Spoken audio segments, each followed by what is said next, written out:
নিবন্ধন চেয়ে আবেদন করা জাতীয় নাগরিক পার্টি সহ ১৬টি নতুন রাজনৈতিক দল নির্বাচন কমিশনের প্রাথমিক যাচাই বাছাইয়ে উত্তীর্ণ হয়েছে। ১০ আগস্ট বিকেলে নির্বাচন কমিশনের সংশ্লিষ্ট শাখা এ তথ্য নিশ্চিত করে।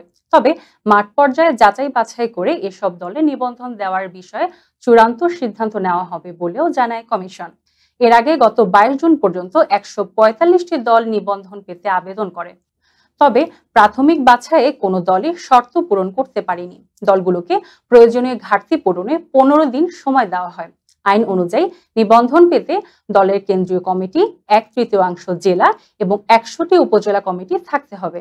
এর পাশাপাশি প্রতিটি কমিটিতে ২০০ ভোটারের সমর্থনের প্রমাণ দিতে হবে। এছাড়াও কোনো দলের কেউ আগে সংসদ সদস্য থাকলে বা আগের নির্বাচনে ৫% ভোট পেলেও নিবন্ধন পাওয়ার যোগ্যতা হিসেবে ধরা হবে। উল্লেখ্য, আরপিও অনুযায়ী ২০০৮ সাল থেকে রাজনৈতিক দলের নিবন্ধন প্রক্রিয়া চালু করে ইসি। বর্তমানে দেশে নিবন্ধিত রাজনৈতিক দলের সংখ্যা ৫০টি।